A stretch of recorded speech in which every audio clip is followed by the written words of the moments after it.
for me, that means everything. Because I understand, especially during our civil rights movement, when we're fighting for, the desegregation of schools. That plays such an important part in where we are today, because we are seeing a force trying to push us back in that manner. And then also, we have to understand, even going further back in the civil rights movement, when it came to Reconstruction, after a lot of the slaves were freed, for a long time, for about, I would say, 10 years, a good decade, a lot of slaves did not know they were free, simply because they were illiterate, they couldn't read, they couldn't write. So that was very intentional as to why we had slave law. People that would get caught teaching or learning how to read, they would go to jail or they would be persecuted like that. So we have to understand that before we were here, what it seems to be normal to just go to college courses was such a privilege to be able just to read, right? Or like I said, without fear of our lives. So what that means to me, it means everything. So you talk about why He thinks it's working. What? He thinks it's working. Could you repeat the question? Because we can't. Yeah, we're not getting the mic. Yeah, his mic. I said when you how do you go about finding your why? Well, for me, personally, interacting with my community, that has been the pivot for me. Rather than going through life with this, one-man show, I can do it by myself. When I allow myself to be open to other people, people have a special way of showing your meaning in life and your purpose. So not allowing yourself to be boxed up, not allowing yourself to just, cruise through life, but if you see that there's something that needs fixing, or if there's something that needs to be said, or you feel like there's someone who needs to be heard, you can be an active agent in making sure that those things get done. And in that process of that, you slowly but surely start to show your purpose. You begin to own it at some point. So in a world full of distractions, right? And we talk about how back then slavery was going on, they wouldn't allow us to read and write. Sometimes I see the internet as an agent to distract a lot of young people and not allow them to care about a lot of things that you're talking about, a lot of things that progress humanity in general. So what's your message to young people who are in the generation where the internet is basically all our lives and we go about finding our purpose? That's a really good question. To be straightforward as possible, put the phone down and pick up a book.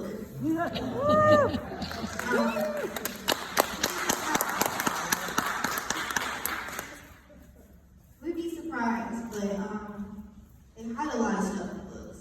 That's the point. That's why the banning of books is a thing. Because if we're banning it, and you can't read it, and you don't know. And when we don't know, that makes us naive. When we're naive, well, that's not a good recipe. It allows for harmful situations to occur. And it makes it even more harmful because we are ignorant to what's going on. And when we're ignorant to certain things about history, that's what allows the cycle of history to continue. So it may be hard, including myself, it is hard. I had to turn off my phone at certain times. Don't even put it in a place where you can look at it, because you're gonna want to. If you have a MacBook, silence your MacBook, because that will tempt you to. And just take time, and once you begin to read and you begin to learn, I promise you, that ignition of your brain, it will ignite the fire, and it will continue to make you want to learn and find out what else has been in it. It looks like he's got another one. You talk about legacy. What legacy do you want to leave behind? What do you want people to know about you? I want to leave a legacy of love. I want for anybody that was able to come in contact with me, or anybody that was able to experience me in my presence, to walk away feeling a bit more whole. I understand, especially in these times, there's a lot of broken people walking around, including myself. And this is why I stress community and unity, because we are in fact stronger together. So I know that in order to build community and have that to continue legacy, we first have to start with loving each other, everybody, and not just somebody that looks like us or somebody that lives the same lifestyle as us, but it's actually a lot more impactful when we love those who are hard to love. So we can take that any way we want to, but like, love is in fact the most important legacy that I feel like I can leave with myself.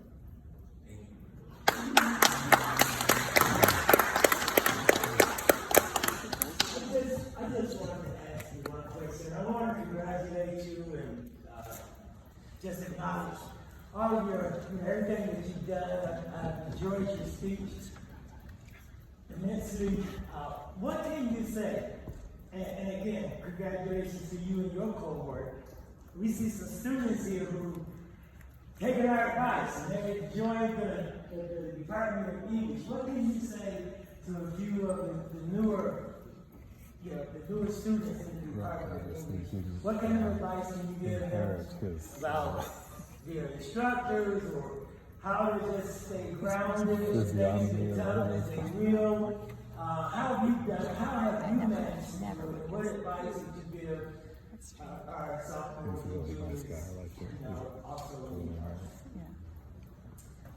Very simply put, be kind. Be kind to your fellow students. Be kind to your professors. And also, be kind to yourself. It's hard, okay, being a college student and just trying to stay motivated during, everything that's going on right now, like politically and just in the world in general.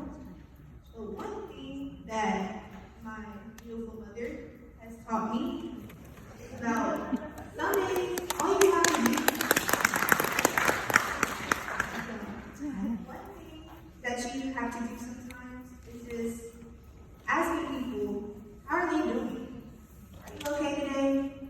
And there's so many situations where I feel like I didn't even have it in me to pull that out and seek out other people's feelings because I was so worried about mine. But what that helped me to do was it allowed them for one to open up and it allowed them to be vulnerable with me. And what I realized was I saw myself in them. And when you can see yourself in other people, it helps you be more graceful with yourself and just with the people that you interact with. And that also helps with finding purpose. Because you'll be surprised. A lot of the times when we are dealing with a lot of stuff, or we feel like our course load is heavy, if you stand beside yourself and just reach out to that professor, like, hey, I know we're both having a rough semester, how's it going? Hey, look, I'm going through it. You'll be surprised, like, you know what? Yeah, I'm going through it too. So,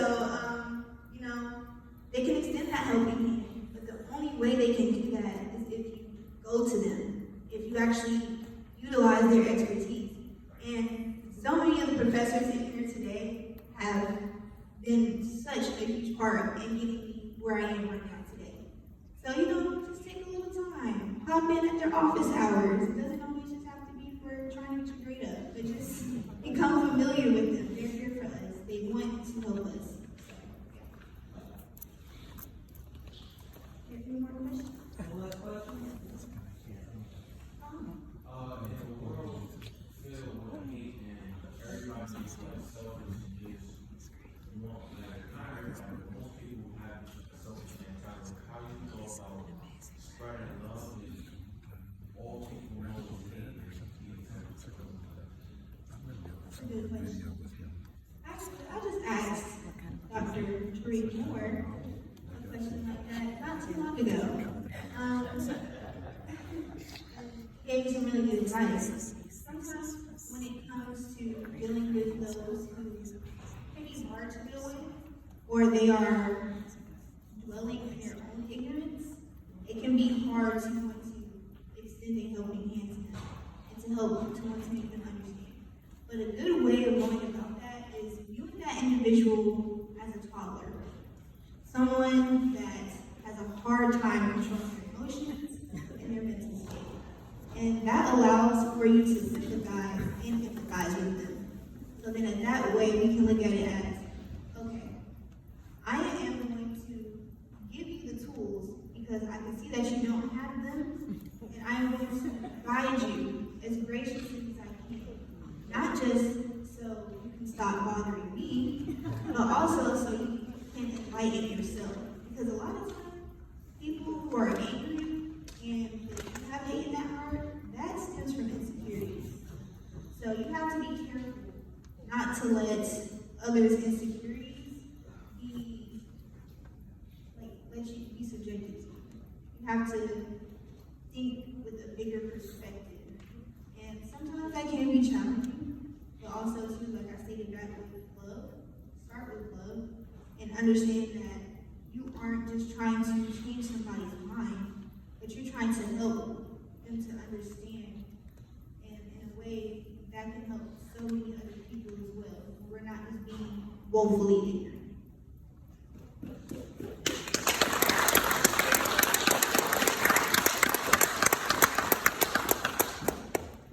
Thank you everyone who just came out and did my speech. I appreciate you all so much. I hope you guys have a great